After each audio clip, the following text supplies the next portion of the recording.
Hi, everybody, and welcome back. It's Friday and the 6th day of March.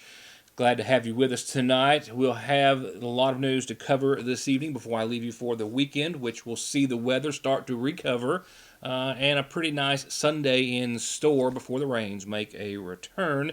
As far as the snow and winter weather, well, that's pretty much over for now, but an update forthcoming in just a few moments. Headlines tonight will include continued reports and situations of motorists traveling the wrong way on the Mountain Parkway as they enter Salyersville. Two cases this week, one very close to being very dangerous or deadly, and the latest plans by the state to try to fix this ongoing problem that's been an issue since that portion of the Mountain Parkway was completed, meeting the one that is still yet to see construction begin.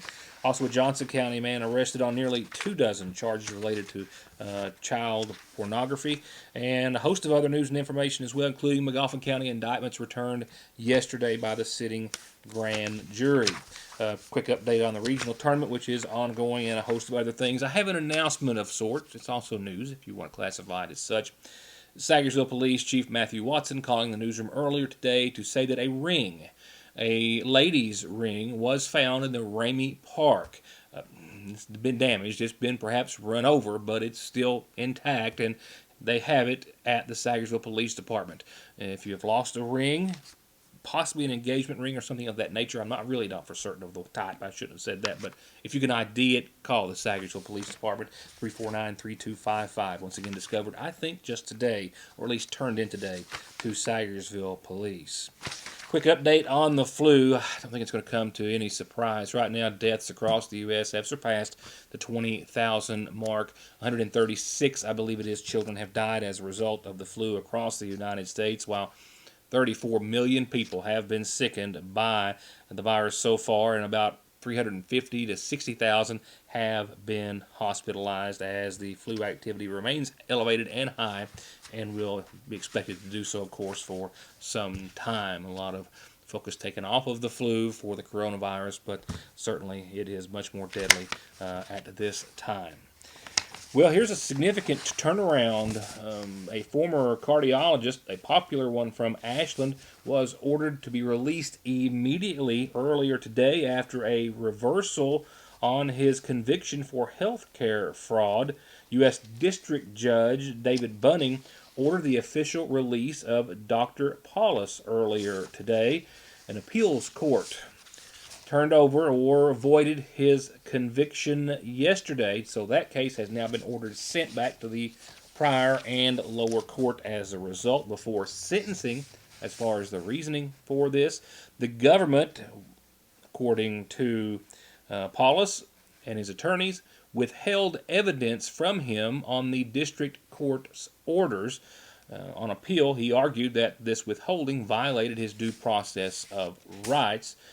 Complaints, of course, started is what led to his initial trial and arrest, that he was performing medically unnecessary procedures, and several audits indicated that, indeed, on multiple occasions, he was reporting or fabricating a higher degree of blockage in his patients' arteries than what was reflected in their official testing, and in some cases the patient's angiogram actually showed a low degree of blockage and indicating that the patient did not need a stent to be inserted, yet he was reported to have inserted many stents in those individuals and charged their respective insurance companies. So as of yesterday evening today, the Sixth Circuit Court reversed the defendant's convictions and remanded the case for a new trial and ordered him released immediately from the custody of the Bureau of Prisons. A little closer to home, indictments returned by the city of McGoffin County grand jury, a total of just 3 indictments, all 3 related to cases that were presented by one officer, that being Trooper Michael Zach Haney with the Kentucky State Police. One of those cases, no accompanying records were down. I was unable to obtain any accompanying mugshots or photographs, but Austin B. Gibson of Flat Gap was indicted on wanton endangerment, first degree, 5 separate counts. You may recall that story. It was covered here on the news and in the Salyersville Independent. It goes back to November when state police, that being Trooper Haney, responded to a shooting on Route 40. Early that morning, a resident reported that she was in the kitchen cleaning, heard 2 loud pops. The window to the front of the house then shattered, and they found a bullet hole in a cabinet. And upon investigation, Haney also learned that the people who lived in that home, their son was actually staying at another location at a friend's house, and that another individual, Austin Gibson, had come to that home and was bragging and laughing about shooting up a house, described it, and the son of the victims actually realized what had happened, called the parents, and the investigation continued. Gibson paid someone to drive him to that location, got out of the vehicle, fired numerous shots into that home over some sort of a disagreement, we do not know what, and then fled and was later arrested on December the 2nd, and now has been indicted by the sitting Magoffin County grand jury. Two other indictments: Crystal Ann Reed of Salyersville, indicted for possession of methamphetamine and possession of drug paraphernalia, and Alani D. Thacker Jr. of Pikeville, indicted for possession of a controlled substance, methamphetamine, in the first degree. When we come back, it has been scary for me every time that we've just spoke about it here in the program, and it actually happened to myself. And it's happened to many others. Motorists continuing to travel in the wrong direction on the Mountain Parkway. And one case almost proved deadly earlier this week. We'll talk with local officials in just a few seconds.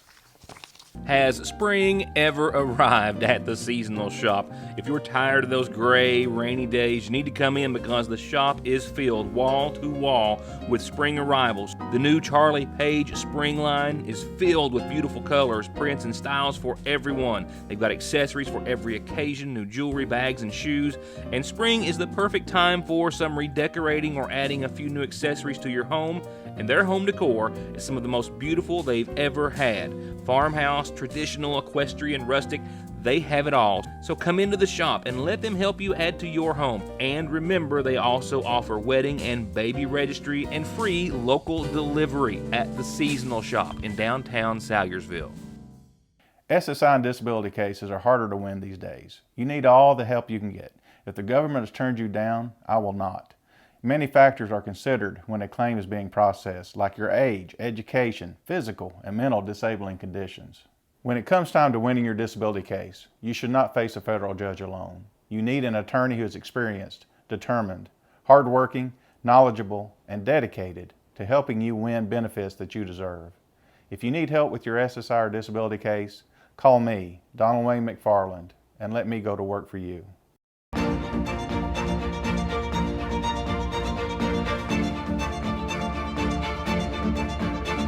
I'm Dr. Jason Zimmerman at Highlands ARH, the healthcare system of Appalachia.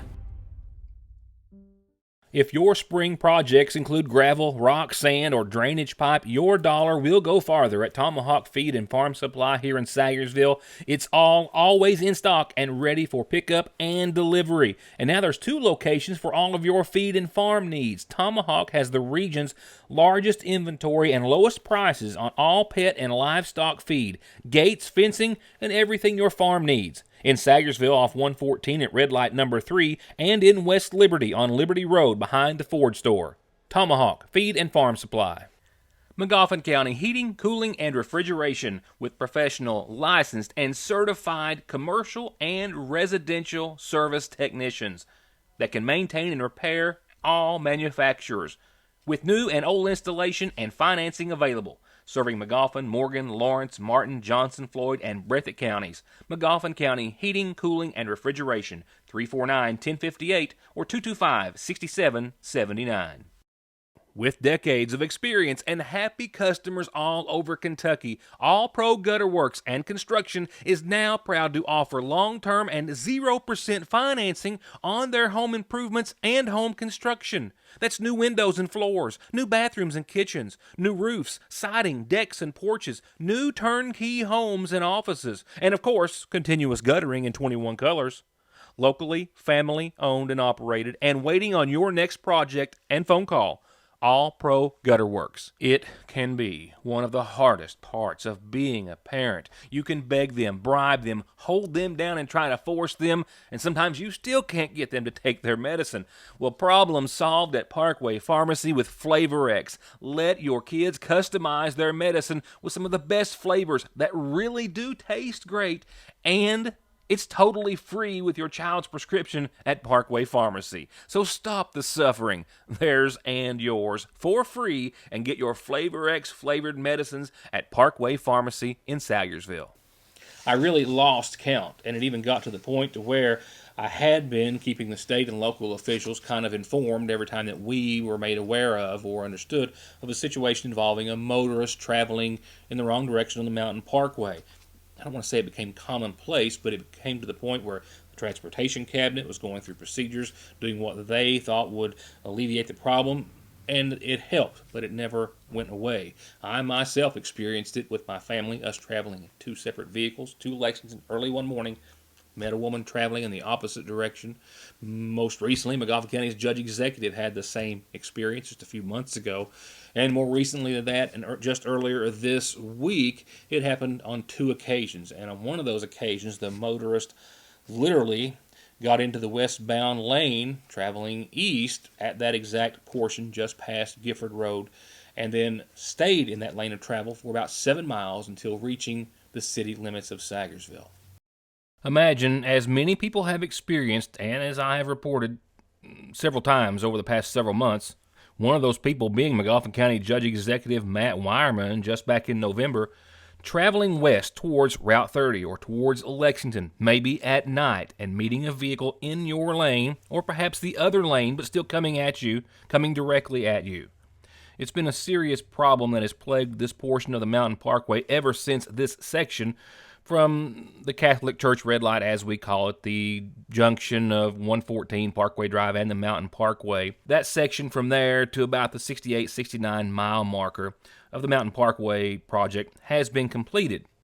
And the 2-lane portion that still exists, if you're traveling east towards Salyersville, all of a sudden widens out into that new 4-lane section. Sometimes when this first started to happen, it would happen daily, certainly weekly. And in a response, in phases, the Kentucky Department of Transportation started adding signs on the shoulder at various different locations, reflectors, most recently, or lastly, the reflective writing and arrows on the road saying, "Keep right." And all helped, but still, none have completely fixed the problem, with wrong-way drivers reported 2 nights in a row just this week, and one, with the exception of the near head-on collision that happened some months ago near the Gifford exit, being as serious as we have ever had reported. That was Tuesday night when a woman from Johnson County, traveling back to Johnson County, got in the westbound lane and drove all the way into oncoming traffic until police literally shut down the road at Parkway Drive. Just received a call from dispatch that we've had people coming down the wrong side of the road, headed east in the westbound lane. So whenever I got the call, they was just passing Route 30 exit, exit 72, and by the time I got to the Route 7 exit, which is exit 75, they had passed me right then, and I got behind them there trying to get them to stop. Vehicles was coming their way, and as they was coming their way, they was trying to veer off to the side to keep from hitting this lady. I notified dispatch to go ahead and have somebody shut the red light down there, the traffic down at the red light, the Catholic Church red light number 1, and just in case there's an accident. After we got her stopped right there at the end of the concrete barrier, myself and Chief Watson and a few other units, we got her out and checked her. She wasn't DUI.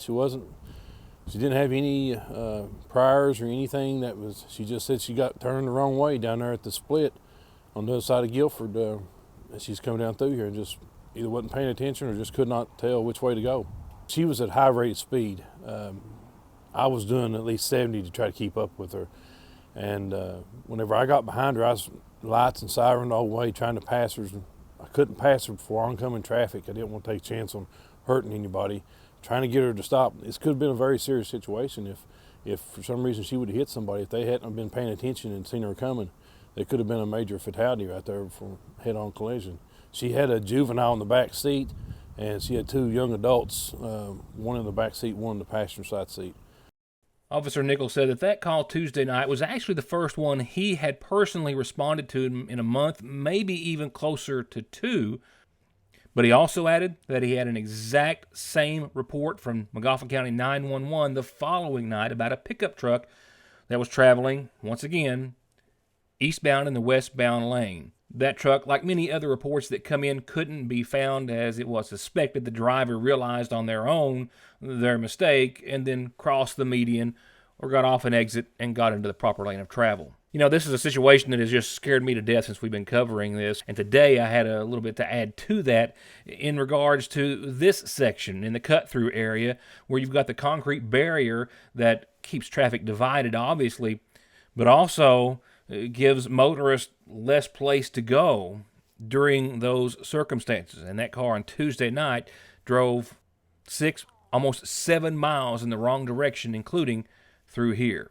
And taking all this into consideration, I made sure that this was made aware of by the State Department of Transportation. I also called McGoffin County Judge Executive Matt Wireman, who said that he today reached out to the state and received an answer into their latest plan and the timing of which that they hope will finally cure the situation. It's extremely dangerous. I myself have had a vehicle pass me on heading eastbound while I was traveling westbound at the Gifford exit.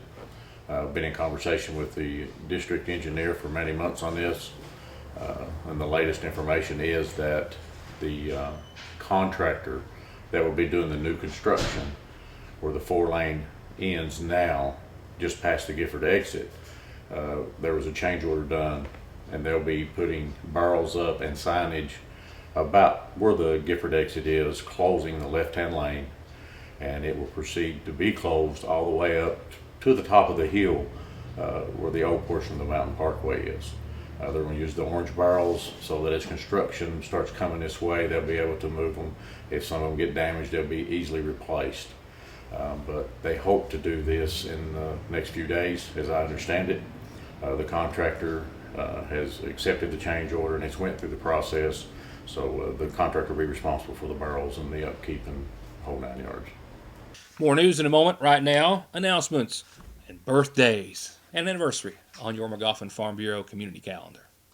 Indeed, a bunch of birthdays to start off the calendar tonight, and this one is a happy 13th birthday. She's a teenager. Happy birthday, Haley, it says, with lots of love from Larry, Misty, Kelsey, Natalie, and Ember. Happy 13th birthday to Haley. Happy birthday to you. I've got birthday wishes going out to Bonnie, and that's Bonnie Bailey. Bonnie Bailey, from your sister, Lona, family, and friends. Happy birthday to you. And another one just in. Birthday wishes going out to now 45-year-old Arlie Jason Shepard tomorrow. Arlie celebrating his 45th then with a lot of love today from mom, sister, aunt, family, and friends. Happy birthday to you too. And a happy anniversary, a happy 16th anniversary wish tonight going out to Thomas and Gracie Kinney. Happy anniversary to you both. Thomas and Gracie Kinney, happy anniversary. And one quick reminder, we are also now doing birthdays, birth announcements, anniversaries, and wedding announcements in the Salyersville Independent for free as well for everyone here in the McGoffin County area. So keep that in mind. Send them here, send them there, send them to both. We'll tell them all about your special day. Going on to the calendar, a reminder and a bit of an addition to this one. The Middle Fork Fire Department is hosting its first annual Rook Tournament tomorrow evening, starting at 6. You can come in and register anytime before that tomorrow at $20 per team and play. They're going to split the entry with all the entry fees with the winners. They're also going to have a great meal there tomorrow for just $5, including the drink, so you can go and play or just spectate or eat or do all or any of all of the above. That's tomorrow starting at 6 at the Middle Fork Fire Department. Don't forget, until the end of the month, kindergarten registration at the Salyersville Grade School. Call 349-3411. And the Water into Wine Food Pantry at the Lakefront Church of God will be distributing Wednesday 9 till noon commodities this month set for Thursday the 19th. Call 244-4818 if you've got any questions or need any other information. And next Wednesday is the free health fair, open to the public and all ages at the McGoffin County Senior Citizen Center. A lot of information, tips, healthcare providers, open to the public, free. And so are our announcements every weeknight, and that includes birthdays and anniversaries too. All you have to do is tell me so I can tell everyone else about them. Turning to this evening's funeral service announcements, a reminder of services to be held tomorrow in honor of 37-year-old Michelle and Cole Branham of Pole Creek Road, who passed away on the 4th, the daughter of Richard and Emma Burgett Cole, who survived, and she's as well survived by her daughter, Gabrielle Page Branham. Visitation tonight prior to tomorrow morning's services. They'll begin at 11 from the McGoffin County Funeral Home. Also from the McGoffin County Funeral Home, 2 announcements, both with arrangements incomplete at this time. The first announcement for 86-year-old Patsy Howard Poe of Salyersville, wife of Kenneth Poe, who passed away earlier today. Arrangements are incomplete at this time, but to be announced soon. And 88-year-old Kathleen Boland Howard of Salyersville also passed away earlier today at her home. Arrangements as well to be announced by the McGoffin County Funeral Home.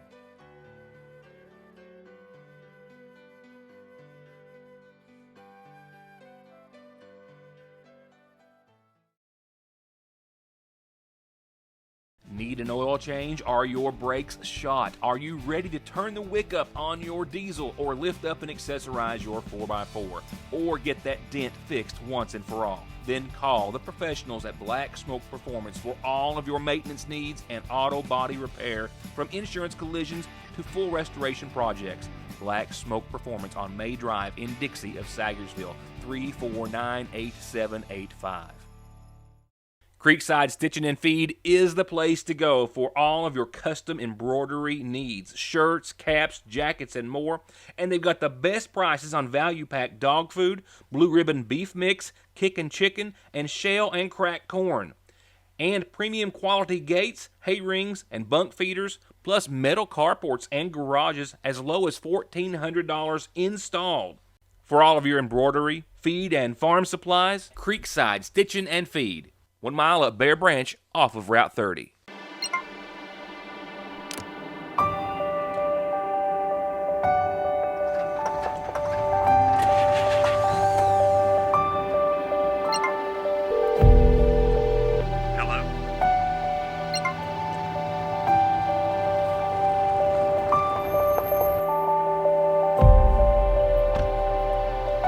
The coverage you need when you need it most. We are you. We are Appalachian Wireless. Look at that face. This is Katie. Katie is a super sweet, petite little girl who's a bit shy, but very well-mannered. But despite all of that, she's been at the Johnson County Animal Shelter since last October. She gets along great with other dogs and is very loving, and maybe around 2 years old. If you'd like to meet Katie or take her home, contact the Johnson County Animal Shelter. Our Pet of the Week, sponsored by Dr. Tom Abel of Able Eyes in Lexington and at ableeyes.com. At work, we do a lot of live shows with crowds. I used to sit up there and not really know who was looking at me. I was finally tired of contacts and glasses, tired of paying for contacts, and I just decided I need to get these eyes fixed. Able Eyes was great. If someone asked me if they should get LASIK, I would absolutely recommend it. At first, like many people, I'm hesitant, but after going to Able Eyes and they walk me through it, I know that it's a quick and painless process, and I recommend going to Able Eyes. They were the best. Right now, you can take advantage of their lowest prices of the year at $1,800 per eye. At Salyersville National Bank, they know your house is much more than your home. It's an investment, and for many of us, the biggest we'll ever make. And whether it's for needed repairs and maintenance, or a new addition or renovation to give you some more room and more equity, let Salyersville National Bank deal with all the financial work and worry. Real and real competitive, hometown, homegrown, home improvement loans at Salyersville National.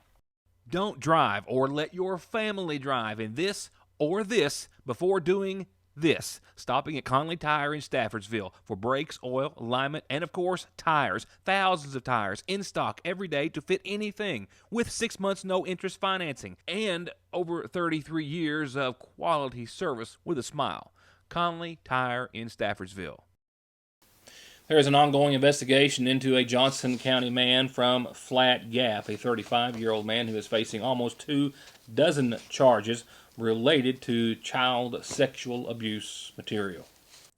All the information that I've been able to gather thus far comes directly from the Kentucky State Police in their official release to us earlier today, saying that yesterday their electronic crime branch arrested this man, 35-year-old Gary Eugene Richmond of Flat Gap, on charges related to child sexual abuse material. Now, he was arrested after an undercover Internet Crimes Against Children investigation after which they discovered he had been uploading images of child sexual exploitation online.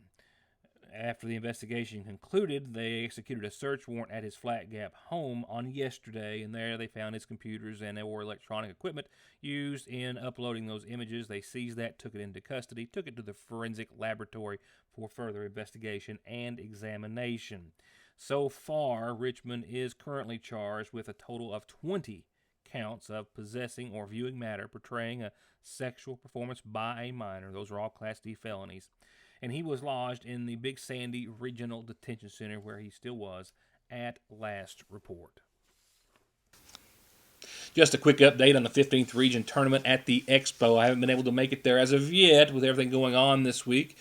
I'm hopeful to get there, certainly by the championship. We'll see. Last night, just to let you know, the Paintsville Tigers fell to Lawrence County, 81-72, the final score. Lawrence County now advances to the semis to take on Shelby Valley, who last night took out Phelps, 69-53. So in the boys bracket tomorrow at 6:45, you've got Martin County and Pikeville. I'd like to be there for that game, certainly. And then Lawrence County and Valley in Game 2 tomorrow night. And then, of course, the championship will be next Monday. And the Lady Hornets, the ladies bracket continues tonight with Floyd Central and Shelby Valley and the girls from Belfry and Pikeville in semi-final action. A little action out there weather-wise today, and it's coming to an end as far as the precipitation is concerned. Not immediately, but soon, and certainly in time for what's going to be a very nice Sunday ahead. Here's the latest from your Licking Valley RECC Outlook and the National Weather Service. So here's how all of that is breaking down. With a chance of some rain and snow showers before 3, it's been kind of going back and forth between snow and kind of a sleet and just spitting out whatever it felt like all afternoon. Nothing's going to accumulate, obviously, from here. We'll see nighttime lows right around 28 degrees. Winds still coming out of the northwest, anywhere up to 24, 25 miles per hour or so tonight. So cold one out there as winds and temperatures get into the 20s. No accumulation, but a few slick spots certainly on anything wet are possible. For your weekend, the first half of it, cloudy through mid-morning on your Saturday. We should top out right around 47 tomorrow. A very light north-northeast wind, not near as breezy tomorrow, glad to say. Tomorrow night, back down to the 20s though, low 20s, low to mid at 24 degrees, and clear skies late tomorrow night. And remember, tomorrow night is the night that you will spring those clocks forward. Yes, you'll lose an hour of sleep, but days will get longer, we'll get more done, and be able to enjoy spring hopefully sooner than later. Sunday is going to be a nice one still, sunny and 62. It'll be a little bit of a breezy day. We'll see winds out of the southwest, maybe up to 15 miles per hour at time, but sunny and 62. That's your takeaway for Sunday's forecast, even though you're losing that hour. Monday of next week, still mostly sunny and 64, so 2 nice days in a row. And then that's when it all comes to a rather dismal end as far as the sun is concerned. Not so much the 60s because, well, they hang around for a little while. Mostly sunny and 64, like I said, Monday. But Monday night, midnight, maybe 1, 2 in the a.m., showers roll back in. And you'll see there on your Tuesday, no holds barred. We have 100% chance of showers on your Tuesday night as well. Still holding on to 60, 70%, 64, 51 on your Tuesday. Clouds, showers again Wednesday, mid-60s, low 50s again. Thursday, those showers will start to lessen but still be around, and so will the 60s. 63 Thursday, a 40% threat of some showers, mostly cloudy skies that night, and I think we'll see fewer clouds and fewer showers by Friday to wrap all of it up next week. Hoping, even the forecast doesn't go that far, hoping for continued improvement for the weekend thereafter. And that is a wrap. In case you missed it, spring forward Saturday night into your Sunday. Lose an hour, enjoy a lot more daylight. That's how I feel about it. Thank you all for watching. Good night and good weekend.